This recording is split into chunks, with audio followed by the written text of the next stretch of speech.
Hello! Hello, it's me, Klonoa, and welcome to episode 19 of the GVGCast. Fooled ya! It's me, John! Wow! Whoa! Oh, the look on your face. Hi, I'm John Cartwright, and there's no dads here today, so I am joined by the luscious Brandon. Thanks. Hello. Wow. I'm joined by the, what's a better word than luscious? Drop dead gorgeous Daniel. Wow. Wow, thank you.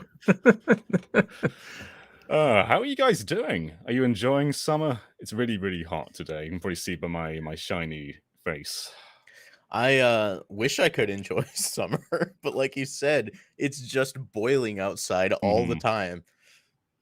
It is warm. Our little apartment here is getting hit constantly by the sun, and it's usually boiling here. I would have my fan playing, but it just makes too much noise sometimes. So we're making sacrifices today. Well, we've had a pretty darn busy week. I mean, we just opened with Klonoa, which came out today, and everyone should buy Klonoa. But it's not just Klonoa. There's been a lot of stuff. Like Pokemon Puzzle League was announced today. It's been a heck of a busy week for video games, especially ones targeted specifically at us. So, yeah, it's been a good time. But you guys have also been flooded in games. So, Brandon, what have you been playing? Isn't it obvious? You've been playing a little bit of Call of Duty is your thing, isn't it? Hot boy. Yeah. That's my thing, Call of Duty. No, I've been playing a ton of Monster Hunter Rise Sunbreak. I rolled credits on day 3, I think, but there's still plenty of game to go. I was telling Daniel, you play Monster Hunter until you don't want to anymore. So that's where I'm at. Yeah. It's a lovely game. I advise everyone to at least try it if you can. But yeah, I'm loving it so far. And Capcom reported that was it 2 million sold within the first few days, which is crazy for DLC. 2 million sold over the weekend for just the DLC, and then 10 million copies of Rise itself. Yeah, like 2 million. Like if we're going like a few years back, 2 million for Monster Hunter to any mainline release would have been like incredible. That'd be a huge success. But the fact that now a DLC is doing that is bonkers. Yeah, it's crazy. We saw a huge increase in Monster Hunter interest, especially in the West, with Monster Hunter World back in 2018. And I'm very happy to see that wave of kind of new passion for the series has continued forward into Rise. I see a lot more people that I know talking about Monster Hunter on Twitter. And that's such a good feeling as someone who felt very lonely playing Monster Hunter Tri on the Wii back in 2009. So, yeah, it's great to see that the series is finally blossoming in the West and continuing to blossom in Japan, of course. Man, that's crazy. I can't do what Brandon does and just play a game endlessly until it's beaten. And I can't do that. I need to like take breaks in between. It's a curse. You do that with mini games, and I don't know how you do it unless I really enjoy it. So I did that with Fire Emblem 3 Hopes. I beat the Blue Lions route just the other day twice because there's that one thing that these games do where when you're at a certain point in the story and then there's red text that says your actions will greatly affect the story from here on out, and I'm like, oh god, the anxiety is gonna settle in right now. So I'm pretty sure I did it the wrong way because it had bad stuff happen afterwards. So I had to go back after I beat the game, figure out how to make that differently, and then it adds more stuff towards the end of the game. And so it's a long game. I think I put a little bit less than 60 hours into Fire Emblem 3 Hopes for one route, mind you. The other 2 routes are also going to be. I mean, I've dabbled with the Black Eagles route at this point just to see what's different, when you can do with the New Game Plus, and yeah, I kind of want to play it again with the new route with all the other bells and whistles they have with it. But then again, there's a lot of stuff coming out also as well. Like Klonoa just came out. I haven't played Klonoa before, and so that's something I'm very interested in getting into deeply once I free up some time for that. Yeah, I really hope it succeeds. The one disappointing thing, I mean, there's a few disappointing things to be honest, but the biggest disappointing thing is Klonoa only got a physical in Europe, so America didn't get anything. Mm. And it feels like that's kind of just working against it. Like Klonoa is a franchise that's always struggled, so why wouldn't you at least give it a physical print if you want to push it a bit more than that? Yeah. Right. But I did have some questions for you about Fire Emblem actually, because I know that you've played Warriors, the prior one. And that kind of came from a different era of Musou's, where they took the like Dynasty Warriors formula and sort of just used fan service, like using characters and locations from other games and just sort of plastered it on there. But then the newer era is more taking an actually established game like Breath of the Wild and Age of Calamity or Persona 5 and Persona 5 Strikers and making almost like a sequel with that. So do you prefer this new approach where it's just like properly making a new game, or do you kind of like the more fan servicey aspect? I really like the way that the direction that they've gone with Musou's as of late, because it feels more, as you mentioned, it's the DNA of the original base game, but with some Musou put into it, and not so the Musou itself with just fan service put onto it. And they with this one in particular, they've really hit a groove with making these games feel like they belong as a sequel or a side story. Because if you play Three Houses, there's a lot of different mechanics from supports. There's like, but you can have different units equip different battalions. There's a lot of aspects into it, and they've integrated essentially all of those into a Musou game. Oh, And we've got a frozen Daniel. yeah, that'll happen. But yeah, it's crazy how much they've integrated that sort of thing, and for some reason, I'm still not Been coming taken back. by Kirby. You're pink. Taken over me. You're mouthful mode. Yeah, Oh yeah, my there gosh. he is. There we go. Okay, good. Every time when I'm in a groove of talking, this happens. But but essentially, yeah, it's surprising how many mechanics from Fire Emblem they've integrated into a Musou game, more so than the original. Like the original had maybe support conversations, and you can freely direct every unit you have onto the field, like it's a Fire Emblem game. Those both carried over, but there's so much more now. Like there's almost more story and micromanaging and all this other stuff that you remember from Fire Emblem, more so than the actual fighting at times, which isn't a bad thing either, because every chapter has like a bunch of side missions that you want to complete, and then it has the main actual mission before you move on to the next chapter. And it feels, it's just so many structures with these Musou games that feel more like actually from that base game, like Age of Calamity, like Persona 5 Strikers. Like it's a bit more like Persona 5 Strikers, I think, because it's a kind of a linear story. You can go back and play missions freely if you want to for like that S rank, but more or less you're playing the core of this series, and it feels really integrated. I just really love the feel of it they have now. Yeah, it's way more interesting. Before we go on, we've got some stuff to read. So, for starters, this episode is sponsored by The Game Orb. The Game Orb is a YouTube channel that brings commentary and gameplay footage for Nintendo Switch and Xbox Series X game systems, with games like Splatoon 2, Sonic Colors Ultimate, and Super Mario 64, which can be seen on the channel along with others. The Game Orb will also be adding Pokemon Let's Go Pikachu to the gaming collection, so be sure to subscribe to The Game Orb in the link in the description below. Thanks, The Game Orb! But we've also got a bunch of super chats. So Jaden Buck with Crazy Question Fridays. Crazy question number 45.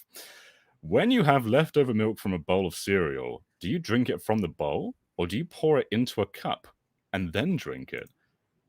I've literally never heard of anyone pouring it into a cup before. Is that a thing? That just gives you another dish to wash. I'll just drink it out from the bowl. Yeah, no, it's coming out of the bowl, assuming I even drink it at all, because sometimes that's just too much milk, to be honest. I don't really tend to drink milk raw. Like it's very rare that I'll just get a glass of milk, just raw milk. But my daughter Amelia, she started, like when she finishes her cereal, she'll just pick up the bowl and drink the milk. And sometimes it goes well, other times it just goes all over her. But it's kind of cute that she got that like instinctively. But yeah, I don't think any of us are cup pourers here. I don't think so. No. No. Not at all. Out of the question. We also got $50 from Aramis Baramus, who says, "Hi, GVG crew." Yeah, $50. Wow. Here's to another great cast. Hope you all enjoy some Klonoa over the weekend. Yeah, thanks so much for that. Thank Thank you, you. and I definitely will. I play like just a couple of hours so far, but I can see why it's so cozy and beloved already. I kind of wish that they had the original PlayStation version on there too, because there's just something so nostalgic about 2D sprites on a 3D field. But the remakes are great too. We also got a $2 donation from Screamo Shaman, who says, "Remember that Namco dating sim that Andrew Hussey made? I don't remember that. I think so. Can't you date the Galaga ship in that one? What? What? Do I have I'm to pretty play sure this? you can skate. I'm pretty sure that's someone you. I totally forgot I forgot what it was called, but I remember you could date that. And it's like a high school setting with all these different Pac-Man or not Pac-Man with all these different Namco mascots. I believe that's the one we're talking about here. Can I think I date need Ms. this. Pac-Man? Namco High, was that really what it was called? That's what it was. I need to Google it. Namco High? Is this an actual a real game, or is this a? Sounds like a fan thing. It's a browser-based game. Okay. Wow. From the Homestuck creator Andrew Hussey. Okay. It exists. I'll say that. Tycho's in it. Don-chan? Can you date Tycho? Wow. Oh my gosh. Yeah, it's quite a cast here. It's an interesting. It was an interesting creation. Worth a look if you're interested in that. Yeah, I think I need this. We also got a €5 donation from I think it's Skolchen, who says, "My question is beneath the super chat, so I don't need to spend €200." And the question beneath that is, "Hey there, guys. Glad you're able to host the GVGcast again. The question I have might sound familiar because I asked it to the other guys a couple of episodes before. What is your opinion on pro wrestling? Have you ever watched or played the games?" And I'm always super out of touch with this. Like N64 lists all have like 10 wrestling games on them, and I've never been in that scene. So I've got a really boring answer to this. I have no interest. But what about you guys? I respect like what pro wrestling is doing. Like it's all a big performance, right? Like they're just doing their best, their absolute best to entertain you in any way that they can. And I appreciate that. I don't think it's necessarily for me, but like I said, I respect the fans because I think they're doing a fun thing. Yeah, that's because my family was very much into it around the Attitude Era, which was like the late 1990s, the early 2000s, and then I took a break from that, and then later on I got back into it again for a little while with my dad and one of my cousins as well. It does what it does. It's very entertaining. It's like a very long drawn out soap opera that you can watch every single week and find the new thing to talk about. But I mean, the performances are real. Like they're actual talented athletes that put on these shows for you, and I respect that a whole bunch. Like it's from this end, yeah. But I don't. It's been a long time since I watched Raw or SmackDown. It's been a long time since like the days of it was WWF, now WWE. But yeah, I appreciate what they do, and John Cena is still a meme. He's our meme. Before we move on, we have one more from Andy Mindpeak, which is he gave us 50 Norwegian krone. And they say, "What is this? I didn't become a Patreon supporter to not have dads in these podcasts. I demand a refund." You've got one dad here, at least. He's technically a dad. I am a bunny dad as well as a guinea pig that's dad. That's true. Yeah. Which is more important than being a human dad, to be honest. That's fluffier. But yeah, you guys talked about what you've been doing. I've not been playing any new games really this week. I need to get 3 Hopes at some point. I think I'll get that a bit further down the line. And I've always wanted to get into Monster Hunter. I thought Rise would be the one, but for some reason, I just didn't commit to it. Brandon's giving me the eyes like, "I'll make you dreaming commit," of the day that this happens. John and I'll have to get into it together, so we have a party to learn. Yes, as one unit. You'll be our tutor. Please. But what I have been doing, though, is I've been playing a lot of Sonic games lately. We did a video on Secret Rings. One on Black Knight just went live, I think, like 2 hours ago. But one other thing I've been doing is I've been emulating 360 and PS3 games, which is something that I've not tried before. And I know the PS3 emulators are quite far along, but I had nothing really about 360. And so my next video that I'm planning is to sort of compare the Sonic games on both emulators. So I've been playing through like Generations and Unleashed and Sega Superstars Tennis and Sonic and All Stars Racing and Banjo-Kazooie on these emulators.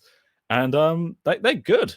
And Sonic 06 as well, that's one of the bigger ones. And a lot of these didn't come to PC in the first place. And it's crazy seeing them run like full speed with all the textures at 4K. Yeah, it's nuts. I didn't think these were that far along. And there's definitely pros and cons to each of the PS3 and 360 emulator. Like they're not flawless for each game. So I think it's going to be interesting. But yeah, it's really cool playing a stable Sonic 06.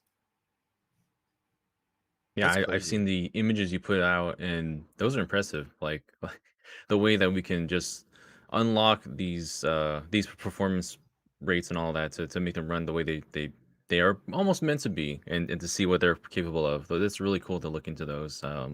We've really been into Sonic lately, haven't we? Yeah, I don't want to get boxed in too much and just doing Sonic stuff, but the Hedgehog always gets me. Makes sense. Does playing Sonic 06 with that kind of performance at all improve the experience for you? I mean, in areas. The answer.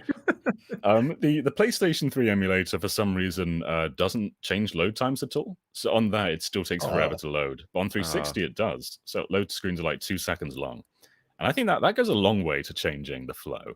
Because like, if you've played 06, you know how much it loads. It's not just how long it loads, but it loads all the time.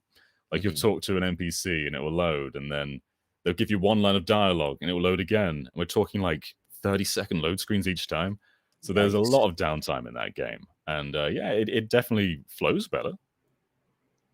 Well, that's good. I have to wonder, like, which of the emulators are you doing this on?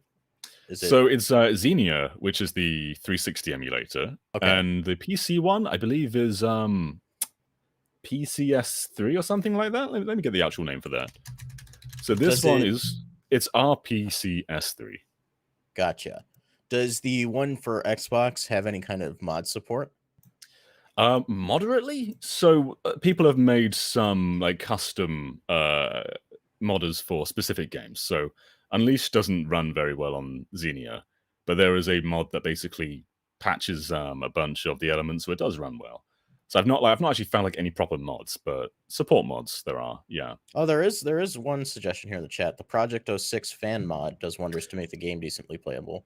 Yeah. I think that's almost it's definitely worth noting for sure, but it's not quite the same. It's just like emulating, PS3 and 360. But it is very impressive that someone like outright ported and then enhanced 06 for PC. Like that's a crazy job. Yeah, I'd love to see that applied to just the emulated version and see how far we can take that. Because I would honestly be interested in trying Sonic 06 if it was in a more playable state than it than it was at launch. If it was finished. Yeah. Yeah. Like I'm enough of a Sonic fan to want to experience it. Yeah, right. The 06 project on PC is really good, but there's still work to be done. Like right now, it's just like the levels. So I think it's Sonic and Shadows levels, but you don't get the story. And man, when you play 06, you want that sweet story. And unfortunately, the project isn't there yet. So emulation gets us that stuff. But it has been a fairly, there's been a lot of news this week, but when it comes to gaming news, it's a bit less, massive. But I want to start with probably the biggest thing that's ever happened in the world ever. So, Pokemon Puzzle League is coming to Nintendo Switch Online. Yes! I saw that image of all the people who tagged you after that announcement. Yeah. It's the John game. Notice did you wake up to? The timing was great because my daughter woke up at like 5 a.m. last night, and so I did like a little bit of just doom scrolling when I was woken up because I couldn't just go straight back to sleep. I checked Twitter, opened my notifications, and there was just floods of people tagging me. I was scrolling and scrolling down; it just wouldn't stop. I think there was like 30 tags in there or something. Oh my god! But yeah, it's crazy. This game, it did come to Wii, a Wii Virtual Console, but it didn't come to Wii U. And I think it's special for a few reasons. Like, one, it's powered upon. That was always going to be special. But two, like, it's a Pokemon game based on the anime, which is really, really rare. It's got like proper, it's got the anime soundtrack, new renditions of them, but like a lot of themes that you'll recognize, like the Poke Rap and a bunch of others, like even just character themes. They're all from the anime and they're in there. There's an anime cutscene that starts the game. It's really unique as a Pokemon spin-off, and just being powered upon, that means it's going to be great regardless. But yeah, Does it's it an awesome feature? game. Does it feature the original voice cast for Yeah, the does. it American dub? does. It Yeah, does. Yeah. That's crazy. So it's everything from I think all the way up through the Orange Islands. Like there's I characters believe and so. there's the right before Johto. Like pretty much everything in there is from the animation from characters from the Indigo League and Orange Islands, which is crazy.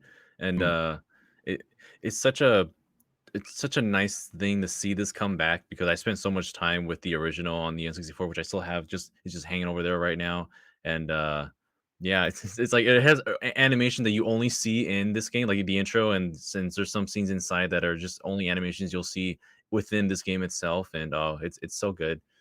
Um, One line that sticks with me is Lieutenant Surge goes, "Oh yeah, you got the Thunder Badge." the Thunder Badge.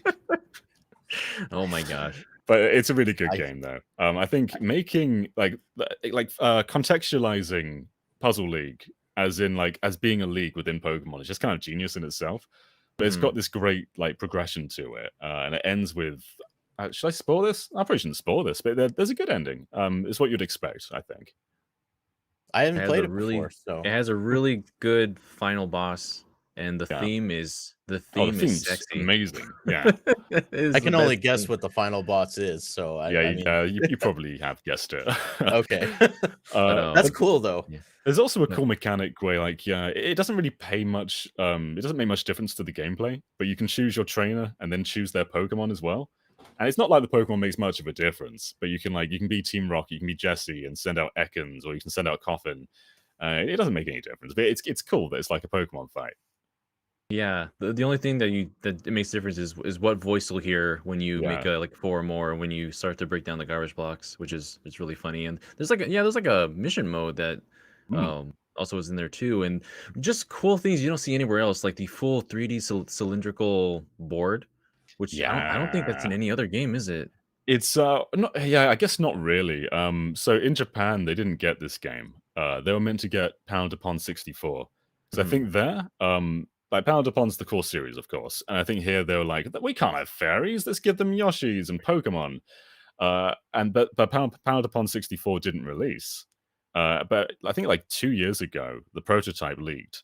And it basically had all the stuff that Pokemon Puzzle League has. But even before that, Pound Upon 64 did resurface in Nintendo Puzzle Collection for the GameCube, which is a Japan exclusive collection of Dr. Mario 64, which they didn't get either, a brand new Yoshi's Cookie, and then Pound Upon 64. And that game not only has the 3D rotation board you were talking about, but also has 4-player multiplayer, which Pokemon Puzzle League doesn't have. So they kind of expanded upon it. But yeah, and I was kind of hoping that they would release that on the N64 Japanese NSO, considering it's an N64 game. But they're getting Custom Robo 1 and 2 instead, so they're not getting that. But that would be neat.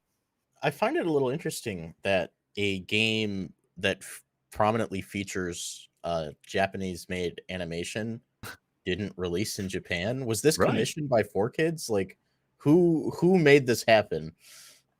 That is a good question, because I don't know. I'm pretty sure just the standard anime team did the cutscenes in this.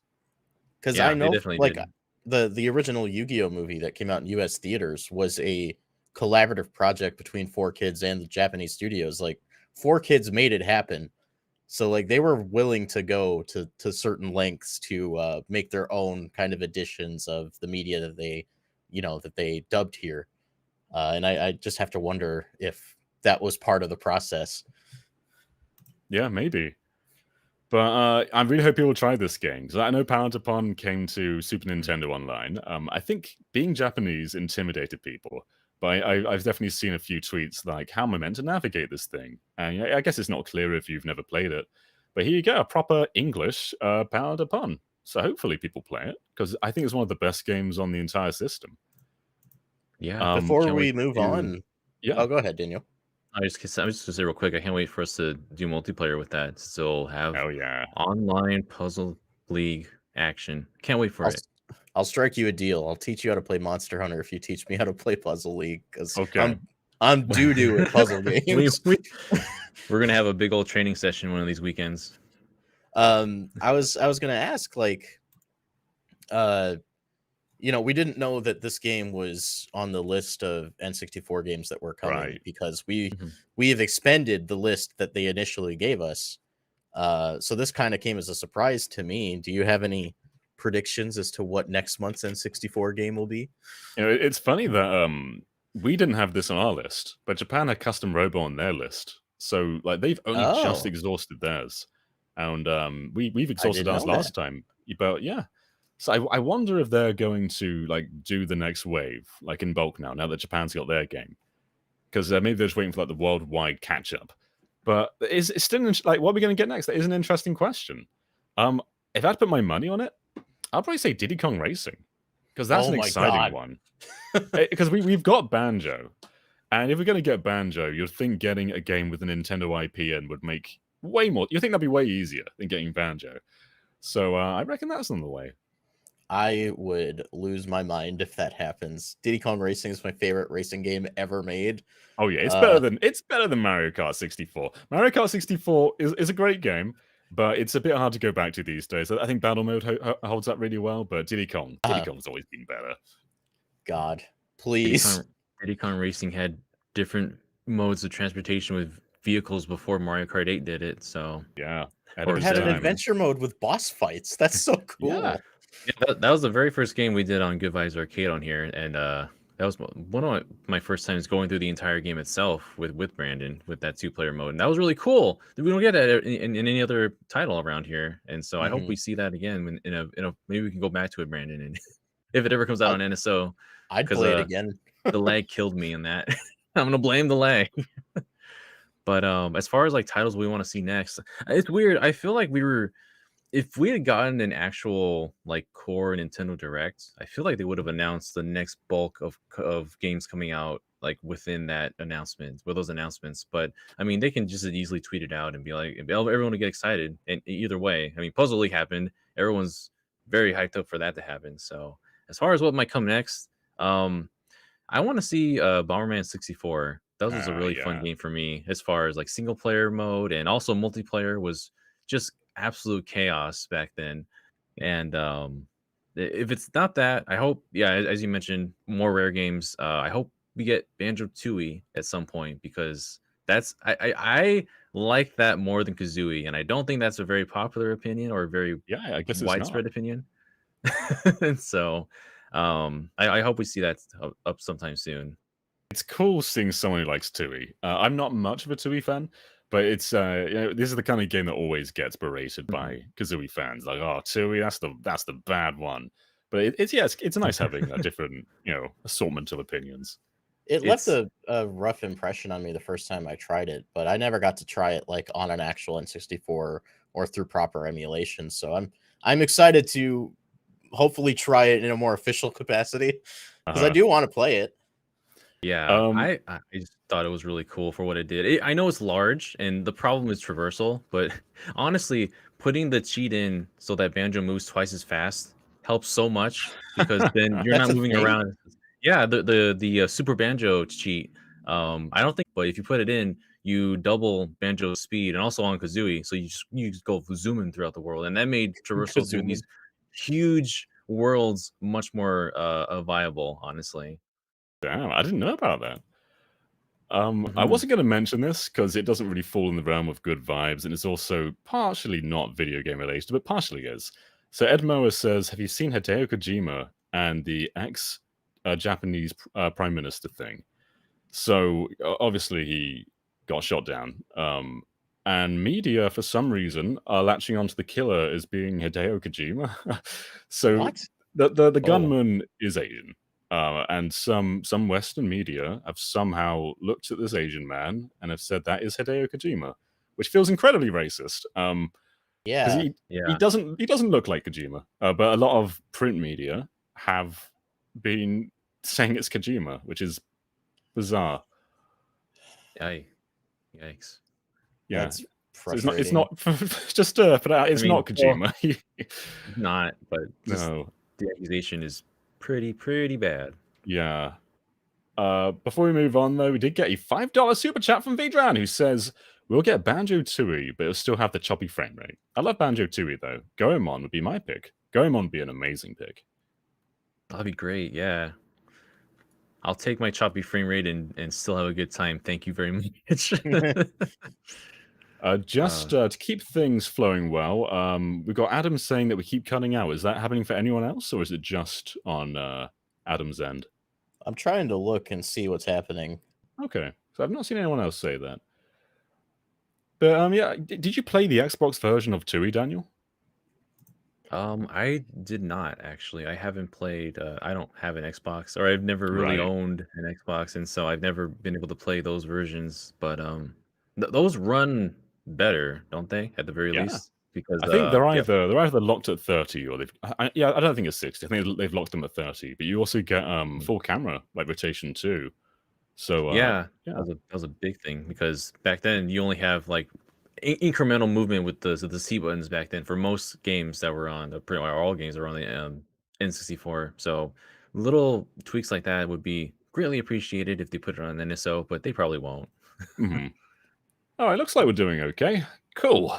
Let's go on to the next topic. So Nintendo fans had convinced themselves that there was a new Nintendo Switch model coming.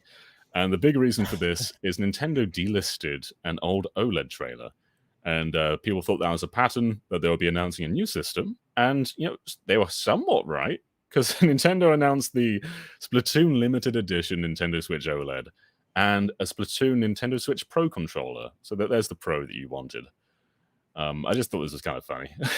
It is kind of funny. The speculation never stops, but I do want to mention that those are the best looking Joy-Cons I've ever seen. Oh, yeah. That Are those gradients? Oh my god. I was about to say, are those the first Joy-Con with a gradient? I think so. They are. They look real good, yeah. I'm bored of Pro speculation. I've been bored for years with it. There's been rumors ever since the Switch came out, it feels like, that they'll be doing a Pro. There have been, yeah. It just happens when it happens. There's no way to get me hopeful for a Pro at this point. Like, of course I want one, but I will not have any heart in it until Nintendo reveals it. I feel the same way. I'll be excited if it happens, but like at this point, I'm just gonna not think about it. Yeah. Yeah, pretty much. Yeah, I mocked up what a gradient would look like on Joy-Cons way back when I wanted to see a Persona 5 Strikers special edition, and people were like, "Oh yeah, that would look really good on Joy-Cons," but they're not going to do it, and they finally did it with something, and it looks really good as it is. They have complementary colors on both sides for both colors on the Joy-Con, and it looks really nice. And they have a Pro controller as well that kind of goes along with it. But yeah, as far as speculation goes, I kind of mute it at this point because it probably is nothing. It hasn't been anything in a long time. Yeah. I'm going to be excited when it happens because I still have my Gen 1 Switch over here. So if that ever happens, I'll gladly get a new one. But otherwise, yeah, I'm just gonna kind of just hopefully optimistically wait for it. This news just makes me more excited for Splatoon 3. Yeah, that's probably their main goal anyways. Yeah. This was kind of funny. So for years now, there's been rumors that Square could not release Crisis Core because of Gact. And Gact, if you don't know, was the model for Genesis. So he's a real person that Genesis is sort of modeled off. And Square, on the Final Fantasy VII Twitter account, just tweeted this. The rumors aren't true. There was nothing to do with Gact or a contract that was presenting a remastered version of Crisis Core. As you said, this was more due to timing. So they just tweeted that out. This is like if you followed any Crisis Core speculation since that game came out, like almost 2 decades, I think like 15 years ago. People just, I don't even know where it started, but yeah, that's just kind of accepted that Gact was the reason that we couldn't get a re-release, and it turns out that was just kind of invented by us. It was never a thing. That seems to happen a lot in this business. I mean, remember Rayman and the Crystal on Battlefield? Daniel, I talked about this recently. Oh yeah, he's still there. He's still waiting to melt. Or like the purple and yellow chairs in the background of one of those Sakurai directs. It's Skull Kid. I was made to cover that, and I knew it was BS. I knew it had nothing to do with anything. I still had to cover it. Oh, it was a low point. It definitely comes out the worst for Smash speculation because there's a lot of people who will make a lot of speculative theories and such. But sheesh. We can never truly know why any particular thing might happen, and half the time it's really not even that big of a deal. Like, Crisis Core is coming out now, and it proved that that was BS. So, like, who cares? Yeah. We got a £5 super chat from Ross Crispies, who says, "Hi GV, hi GV guys. Any favorite board games or tabletop games? Also obligatory Happy Klonoa Day, everyone. Happy Klonoa Day. Happy Klonoa Happy Day. Klonoa Day. I feel like you guys can take this better than I can. Any favorite tabletop games? Brandon definitely can more than I can, so take it away, Brandon. I should show you all a picture of my tabletop game collection. My current favorite, and I believe the consensus is pretty widespread on this one, is Gloomhaven. It is a kind of it's a tabletop RPG, but like it's a guided experience, kind of unlike D&D, where you kind of craft the experience yourself. Has all kinds of different classes, but the coolest thing about it is that you, as you progress through the game, you have character specific goals that you draw when you first make your character. And once you complete that goal, you'll unlock something. And most of the time, you'll unlock a new character class. So there's a ton of boxes inside the main box that you can't open until you meet the unlock criteria. So throughout the game, you're just unlocking new characters, and there's a lot of them in there. So it's a really cool experience. We've been playing the campaign that my group has done for several years now. The sequel to Gloomhaven is coming out late this year, early next year. It's called Frosthaven, and it's basically going to be more of that experience. So I'm excited.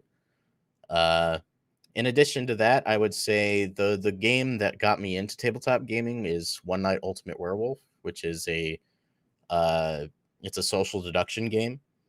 Think Among Us. It's based on Werewolf Mafia. This is my favorite way to kind of experience that kind of gameplay. You all close your eyes. There's a lot of card swapping that happens when your eyes are shut, and then you have to figure out what happened, who's a werewolf, and it's just a really fun social game to play with people you know. I agree with Brandon. Very nice. That was exactly what we were going to say too. We've talked about a bunch of Nintendo stuff, but here's the biggest Sony news in a while, I guess. God of War Ragnarok is coming out November 9th. There was also a CG trailer for this game too, but that is the big news because there was lots of rumors that it was going to be floating into next year, or just speculation of when this date was going to come out. And like Sony Santa Monica even tweeted out saying like it'll be out when it's out. We don't want toxic fans, which is that's kind of a crazy message for developers to send out, but I respect it. November 9th. I'm excited. Nice. I loved the first game. Can't wait to play this one. Yeah, totally. Yeah, not much to say about that one, but we did get a $10 super chat from Darchi, who says, "What is y'all's favorite Ratchet & Clank game? Mine is Rift Apart by a long shot. I like A Crack in Time. Rift Apart's very good, but A Crack in Time's still my favorite one, I'd say. Mine is a Rift Apart because it's the only one I played. Mine's Rift Apart because it's the only one I've played. Well, there you go. That was a good answer for you. Sorry, we don't have Derek on the stream right now to give a more in-depth answer, but that's our range right now. Yeah. We did just get a very nice super chat from Aramis Baramus, $10. He says, "I didn't want to say this in my initial comment because it was sad vibes, but rest in peace to Kazuki Takashi." Sorry, I haven't said this out loud before. You guys might pronounce that better than me. Kazuki Takahashi. There you go. You'll be fondly remembered by jewelers everywhere. So yeah, for those who don't know, he passed away very recently, which is very sad. The mangaka for Yu-Gi-Oh! Yes. Yeah, and I made a tweet about it not too long ago, but I kind of fell off the series a bit, and as far as the card game and the actual show, like after the whole era with Yuki himself ended, but he sure gave us a whole lot of memories, and I still have a lot of really, now you see the foil era, I still have a lot of cards from that era, and like thank you for all those good times. We will deeply fondly remember those. I will always remember my cards getting banned from elementary school. They got banned at my school too. the original manga, the era before card games, is something I regularly reread every couple of years because it's just is insane stuff. crazy. What it Yugi originally out was. here killing people, Death playing games torture and- games. Yeah. Oh my god. Great series. This next piece of news is very funny. I guess you can interpret it as funny, or you can interpret it as bitterness. But Yuji Naka blanked out Oshima and has blocked anyone that points this out to him. So he basically posted an image of the Knights team when they were announcing the game. This was announced alongside Bomberman for Saturn, like two of Saturn's best games announced together. And just the whole Knights team is there. And Naka has gone and just censored Oshima. He's drawn over him in black ink. And the reason for this, he has said in the past, is because he was one of the reasons that Naka got kicked out off Balan Wonderworld, along with Square doing that to him as well. But there's clearly more to that. If both Oshima and Square were trying to get him out, and there's been past precedent with Naka as well presenting problems. But I just found it humorous that he would post a picture and scribble a man out. I don't know the full context, obviously, but this comes off very man babyish. Very petty. I'm just like, really? You Yeah. Yuji Naka, man. Yeah. I mean, what can we say more than that? I mean, I've been wondering what's been going on with this man for a while now, and the whole disaster of Balan Wonderworld has kind of put him over the edge for certain things like this. I'm just like, yeah. I feel for Balan's failure because clearly he did Yeah. want to finish that game and was kicked off Of it. course. But there's been underlying problems for years. Like Sonic Extreme couldn't come out because of Naka. There were lots of other problems in the past too, with how he's treated other developers. Especially, like, I think we've heard how he treats, was it interns or? I think so. Yeah, like, he leaves this team and he's like, oh, okay, fire everybody that's in there right now. And I'm like, what? Excuse me. Can't just do that, man. No. But yeah, let's get a bit happier though. We got a $5 super chat from Rec BCQ who says, Woo! I'm late due to prior commitments, but I made sure to show up. What did I miss? What have you missed? You've missed a lot of rambling, a lot of Pokemon Puzzle League praise. You missed tabletop games. You missed milk. There was a You topic missed milk. Make about sure milk. I hope you drink milk from the bowl and don't pour it into a cup. That's very important. Specifically after cereal. Yes, if you're indeed. pouring milk into a cup outside of that activity, I think that's fine. Yeah. Sorry for the no context for that, as we tend to do. I think the final big news for this week is Lollipop Chainsaw is getting a remake. And this is weird. They just sort of stated that it is, but neither Suda51 nor James Gunn is involved. Suda knew a week ago and told James Gunn, but neither had any idea that they were making this game, basically prior to this news coming out. And Derek doing a video on Lollipop Chainsaw was purely a coincidence. We had no idea a remake was That's coming. so bizarre. I remember seeing this announcement and I was like, excuse me? Yeah, we've done it twice Derek... now. Crisis Core and now Lollipop Chainsaw. Uh-huh. You guys know something. I know. Yeah. They've announced that James Gunn, they've announced the soundtrack will be different. They're getting a brand new soundtrack. And the original was sort of selected by James Gunn, so I don't know if it's going to dampen the vibe of the game if they're changing that. But I think there's definitely... Oh, sorry, go ahead. There's an element of auteurship that's being lost here without having Suda or James Gunn involved. It's a little weird. It makes me a bit doubtful. I think there's a lot of improvements they can make to the combat of Lollipop Chainsaw. But I'd rather see those improvements with Suda at the helm than whoever's actually at the helm of this. Mm-hmm. So yeah, this is a very odd announcement. You'd think that they would want to do it with a trailer or something, but no. Odd. Weird. They just threw it out there, yeah. Yeah. But those are the topics of news for this week. So for those of us who are patrons in the chat, you're able to send us a bunch of questions, and we really appreciate that. And if you want to ask us questions on the podcast each week, you can become a patron yourself and submit them, and we will choose and answer them live on the show. So, Daniel, would you like to start with your question? Sure. So the question I have here is by Colin saying, given the reveal of the new $270 Lego Bowser Lego set this week, what gaming IP or character would you most want to see get a Lego series next? Or more generally, what is some gaming merchandise you wish existed that it sadly does not yet? And I love Legos. I play with them so much when I was younger, doing like the larger model types with like ships and planes and such. And I would be over the moon if those came out when I was younger with like Mario and such. But I know I feel like I mentioned this before, but it'd be really cool to have like some kind of Metroid style for Oh, Lego. yeah. Like have the gunship that you can construct and then the little Samus in it, and maybe you can like put her inside the cockpit itself. And then kind of like with he's a chunky boy, but if you had Ridley as a Lego as well, like just have that probably a more stable model because he's pretty lanky as it is.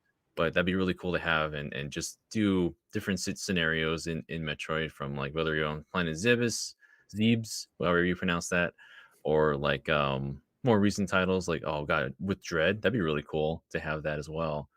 Like gosh, what would you fighting one of the well one of the chosen that you meet during the game? Yeah. That'd be really cool. But yeah, there's so much potential for that sort of thing. Is there any kind of Legos you guys would like to see? I'm surprised you didn't say this, Daniel, but like imagine a Lego Fire Emblem. Just having a giant field of Lego. And you've got little figures that you've got a Lin figure you can just place on the board, and you make your own little battles with the Lego. I wouldn't like. Oh, sorry, go ahead. No, because like at that point, then it just becomes its own game itself. Yeah. Because I was gonna mention during the question earlier, but I haven't played it a whole lot. There's a fan-made Fire Emblem board game. It's called Anna's Roundtable, and it kind of pretty much is Fire Emblem in that sense, but with cards and pieces more so. But yeah, if it was like in a because everything is very grid based, so it would fit to Lego very well if we did that sort of thing. That'd be really fun to see as well. But yeah, it's you could buy expansion pieces and all that. Oh god, there's a whole rabbit hole you could fall in with those. I say this as a fan, but also just because I think there's a lot of potential for shipbuilding, but cool Lego set series, because you have the R-Wings that you can make. There's all of the boss ships that you could make from Star Fox 64. You could get like a retro set of Super NES like Star Fox things that just look really low poly. Yeah. Oh my god. A lot of potential there. One cool thing Starlink did was you put the pilot in the cockpit. So like you open up and put the pilot in. Just imagine that like a little Lego fox you just put inside the R-Wing and then build around him. I'd love that. Oh, I'd love it if like with you have a little Lego R-Wing, and then you can actually move the wings to go in all range mode. Yes. Yeah.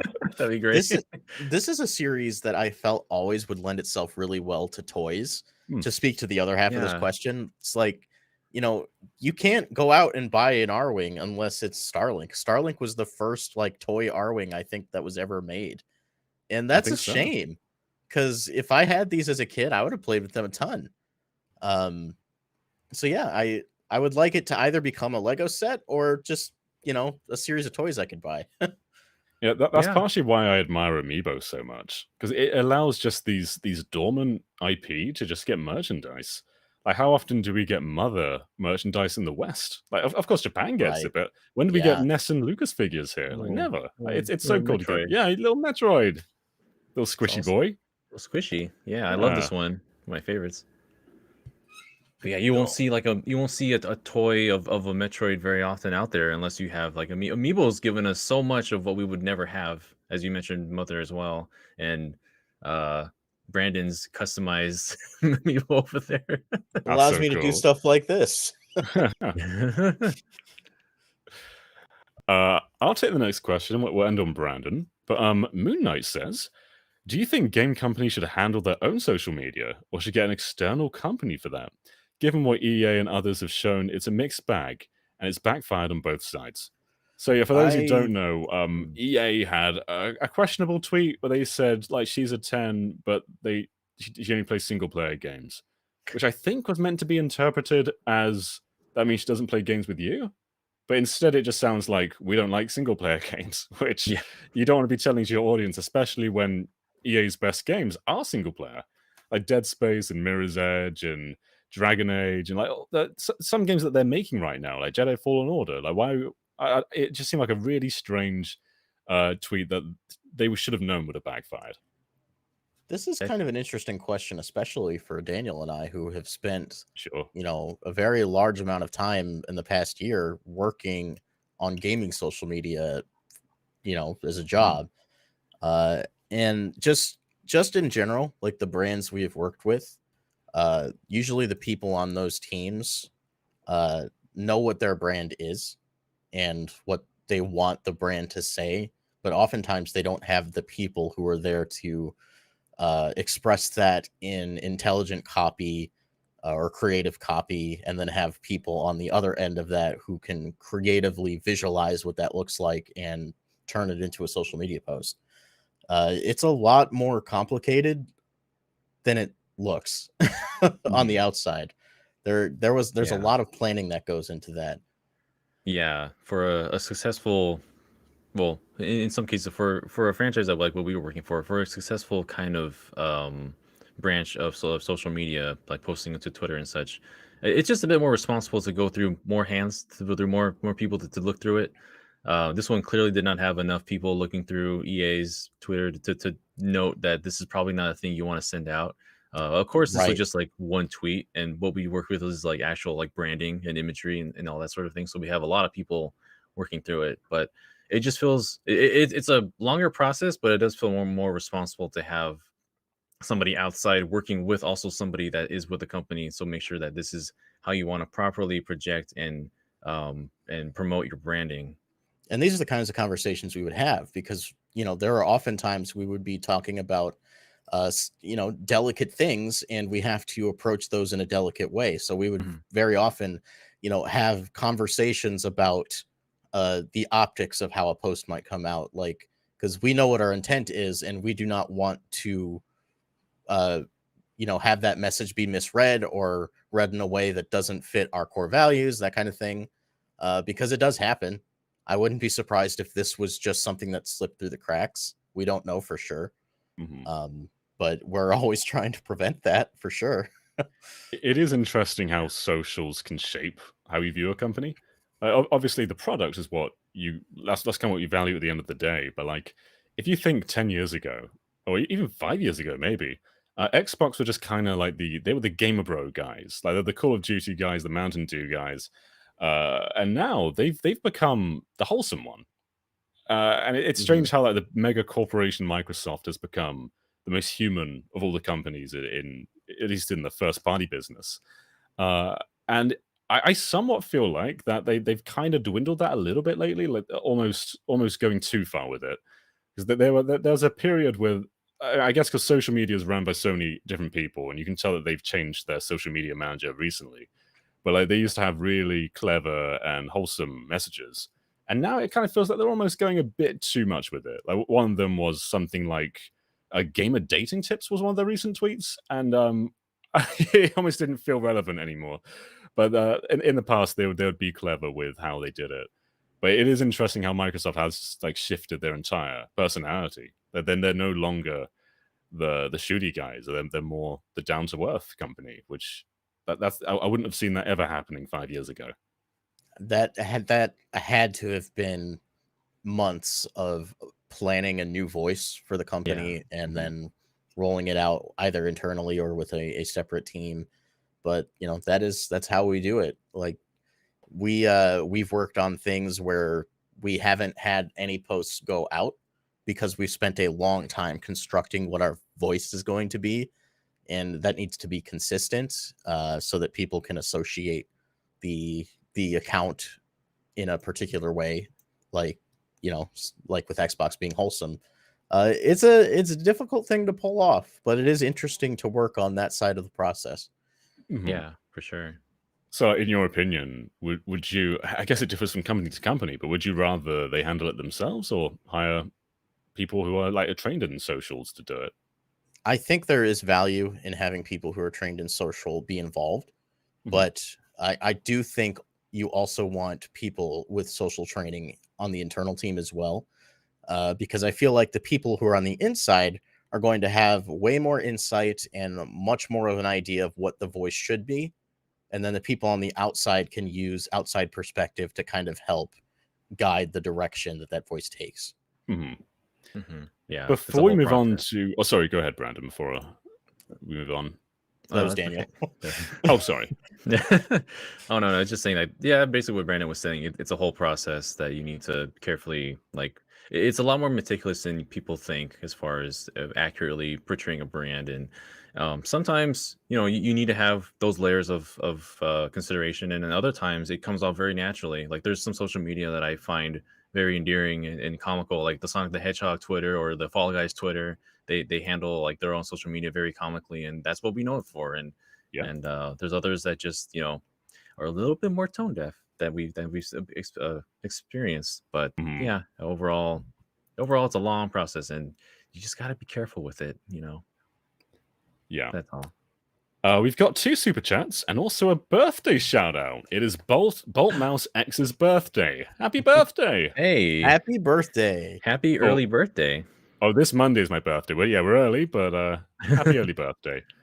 And then we also got $5 Canadian donation from Bongo Lover, who says, "Ayo, hope you all are doing well. Quick question, Daniel. I recently played through Tales of Arise. What Tales game should I play next? Also, Sunbreak!" Speaking to both our hearts over here. I think one of the most accessible Tales games to play at this present time would be Tales of Vesperia.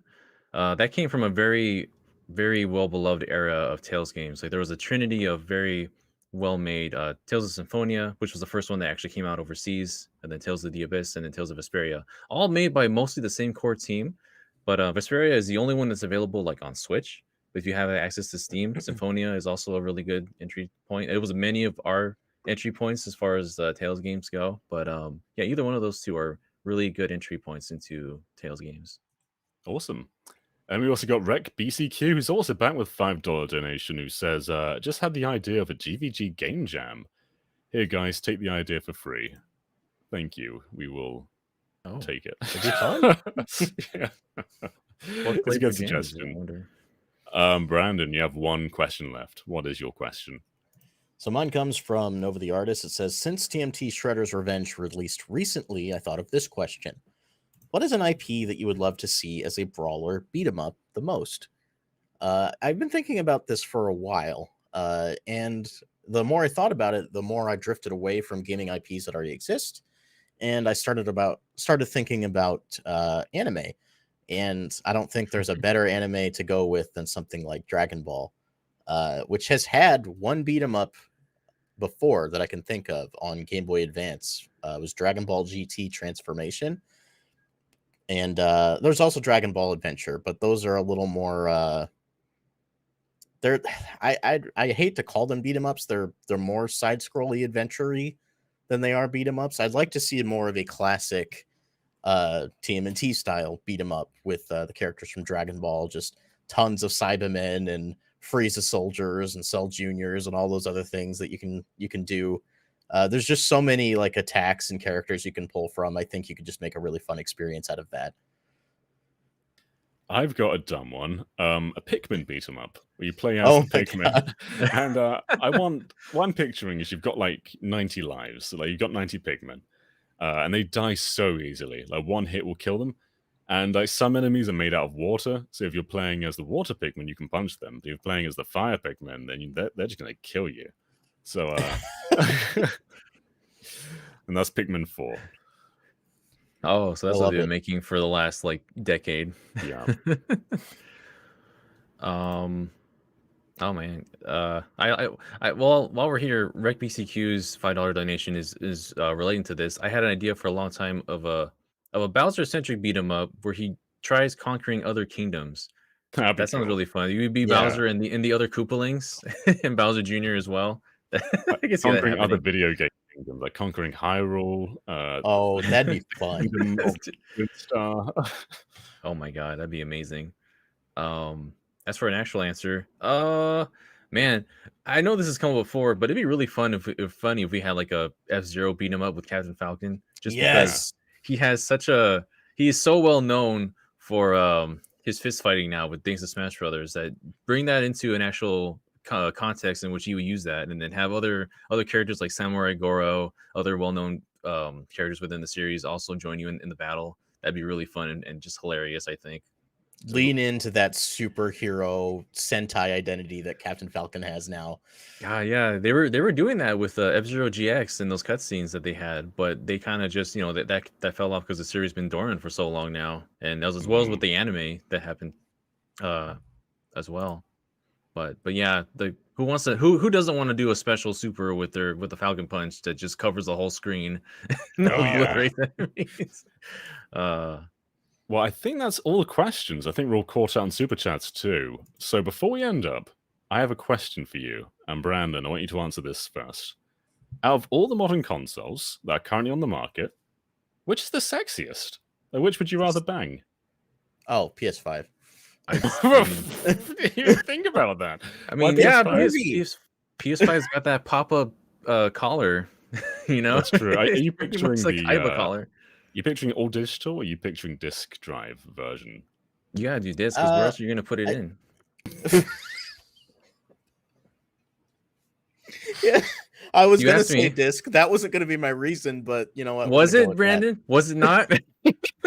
I was gonna say the PS5 disc version is thick. Well, that's true. There's just more to love with that version as well. Well, on the opposite side, the smallest one is Series S. And I feel like that's the most appealing console right now. It's just nice and cute looking. It's cute. It's cute. It's got a nice little design with a little speaker thing. I think it looks good. I'm not a huge fan of how the PS5 looks, to be honest. Like, when my dad came over to visit, he pointed and went, "What's that?" And like, I don't think that's what you want from sex appeal, to be questioned. So to counter that, okay, your dad came in and he pointed that PS5 out of the crowd. That's he true. noticed. It made a statement. Exactly. Did your dad point out the Xbox? I don't know. No, he didn't. He didn't point out the Xbox. Point proven. Yeah. All right, I can't argue this. What's chat think? Oh, Joe says the HDMI port. I guess that's asking where to put it. I suppose. I mean, I wouldn't be opposed to someone who answered with Switch as well, because it's pretty flexible. It's got a lot of different ways to play with it. So, you know, it's modular. It's modular. You asked this question, John. I did. It's my fault. All right. Well, thank you all for watching. Before we go, we've got a few of the EPs to read out. So thank you so much to all executive producers. But I hope you enjoyed the GVGcast. We've enjoyed having talking about all this stuff, lots of game news. We appreciate all your questions, and we appreciate everyone who's just come to join us, regardless of whether you're a patron. So thank you so much, everyone. Thank you. I think I'm late to reading these, though. Let's go. They haven't started yet. Hang on. Oh, all right. Let me know. Wait. All right, first one's on the screen. Let's go. Okay. I'm on a small screen again, so let's squint. Jared Integua, Jacob 1, Michael Walburn, Felix Nebulius, Dark right Koopman, It's ATM, Octopuppet, Kevin Online, Sonic Karusaki, Nick Munger, Ben Marden. John, you're reading the wrong list. Am I reading the wrong list? You're reading the producers. We need the EPs. Oh, no. Hold on. It's okay. I'll restart the list. Okay, take two. None of you saw that. Take two. And go ahead. That would have taken a while. Brandon Bovia, Kitty Caitlin, Fangs, Dan Entwistle, Z Paddy, Just Brian, Sky Blue Flames, Eastman23, Adam O'Sullivan, Richard Harrier, Sonic X Ethan Mayer. I was thinking with the producers, I didn't recognize those names from this list. Logan Daniel, Christopher Barkey, The D-Pad, Vesmio, Waffle King, Critter XD, Kitty Kong Facts, and Jill Martinez, Vedran Hotik, Joshua Hunter, Benny Yu, Azran127, Black King, Pagrima, Geller, Joseph Rutkin, Titus Mavolio, Geeky Griffin, Lucky Wonderfish, Kyle, Top Dog 23100, Young Ben Kenobi, Doug Showmix, Andrew Rodriguez, Brady Power, Becca, Rocks the Cat, Killermox, Eddie B, Kit Fisto, Kenneth Lee Single, Jessica Toad, Denith, Sci-Fi Lullabies, Michael McCaw, Matthew Wong, Goron Amber, Straight Lace, Justin Matthews, Too Much Spaghetti, Ascaron 809, Ryaner, Nathan Steele, The Game Orb, Dana the Artist, Super Gamer Dude 101, Grantles, Revlogs, I've lost the name. Oh no. Let me just scream until I find it. Synchro Lord, Rosa Pardo Bowling, Steve's mum, Kanye Woolley, Skull Kid Tiger, Darkstill 01, Jason Uya, Jaden Buck, Christic Warrior 29, DJ Jerlick, Dinner Sonic, Darik, Nova the Artist, Laserstar 25, Mumbling Yeti, Cameron Sharp, Screamo Shaman, Mason Riley, Keel, Willow Pingree, Moon Knight, Brendan Heath, Hustlebun, Noah Fritter, Calvin Atkinson, Ryan's Fault, Brainchild, Pat Pending, Jim Wakelam, Lauren Bond, Andy Mine P, Surya Alia, Ad, Carl the Monarch, Alpha Lion, Lord Metarex, Kyle Gamer and Berry Rookie, Jay Brox, Revolver Axolot, and finally, we've got Blaze Collard. And there was one name in there that actually woke something up in me, which was Brendan Hess, who has a game called The Necromancer's Tower. And this is a really interesting one. It's a tiny DRPG inspired by classics like Wizardry, Dragon Quest, and Phantasy Star. And it's on itch.io right now. But the interesting part is they're donating 100% of the sales until the 21st of July to the Reproductive Health Equity Fund. So please check that out if you can. We'll put a link in the description below. I'm sorry for all the names I butchered. I'm reading off a very tiny screen. That might be my excuse every time. But thank you for watching, everyone. Till we meet again. Bye.